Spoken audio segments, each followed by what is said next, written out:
today we'll be talking about Sudan, its freedom of speech, and how journalists risk their lives every day. We'll also have a special guest with us today.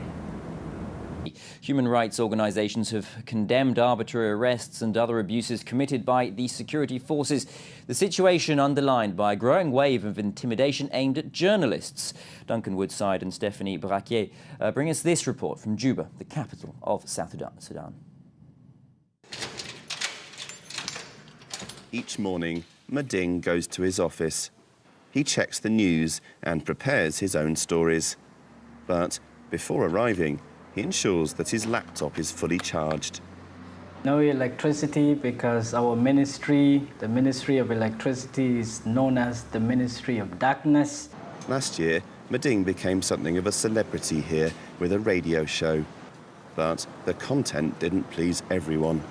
He was summoned by the security forces and threatened, so decided to spend several months abroad.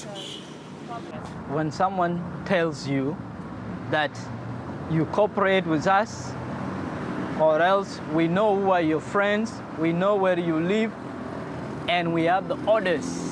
What were the orders for? Orders to kill me, orders to arrest me. I knew that was the end of the honeymoon, and if my show had to continue, it would not continue in the same form. In December, tragedy struck. Isaiah Abraham, a well-known journalist who was critical of the government, was shot in the head near his home. The authorities promised justice, but so far, nobody has been arrested. Stop censorship! Stop censorship! Stop censorship! Stop censorship! Stop censorship! Thank you for joining us, Samaya Ishmael. The last video that we had was of you. Can you tell us as to what you were protesting for? I'm here fighting for the right to free speech as a journalist, because right now it's limited and the government controls what the public can and cannot see. I'm trying to empower other journalists like me to not be afraid to take a stand and to share their thoughts with the public, no matter what the government thinks. Wow, that's a really big thing that you're fighting for. Can you tell us a little bit about what happened to you last year? Certainly. Just a year ago, around October, I was kidnapped and tortured by the NISS for, in their words, writing about my opposition to the government in one of my articles. I was unable to return back to my home in Cairo. How was this experience for you? Can you tell us a little bit about it? It was one of the most terrifying experiences of my life. I didn't deserve what they put me through. How did they treat you? I was horribly mistreated. I was physically beaten. They even shaved my hair and told me it was because I had the hair of Arabs and that I belonged to the slaves in Darfur.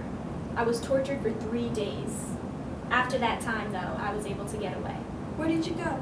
I went to my family home, but I was kept under intense surveillance, and I continued to receive warnings and threats. It was a very frightening experience. But eventually you got away, correct? Yes. So why did you come back? Aren't you afraid that you're going to be jailed for speaking out? For the longest, I've been afraid. Afraid to leave my home, afraid to say the things that I need to say, but I can't be afraid anymore. I won't let them scare me. Where did this burst of strength and fearlessness come from, if you don't mind me asking?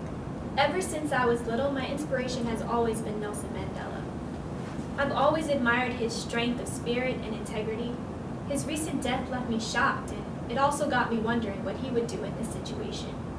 He wouldn't be afraid to stand up and try and make a change, and so I won't be either. I feel so empowered by my hero, and I'm hoping to do the same for other journalists as well. We shouldn't have to be afraid of expressing ourselves out of fear of being tortured by the NISS. Aren't you afraid that they'll capture you for speaking out like this? There's a good chance that I will be jailed, but I'm not that scared woman that I once was. I refuse to stick to the status quo, and I won't be quiet about it anymore. If I do end up getting arrested, at least I'll know that I stood up for something that I believe in, and that alone is a reason to smile. And that's what Nelson Mandela would do. He'd smile. Wow, that's beautiful.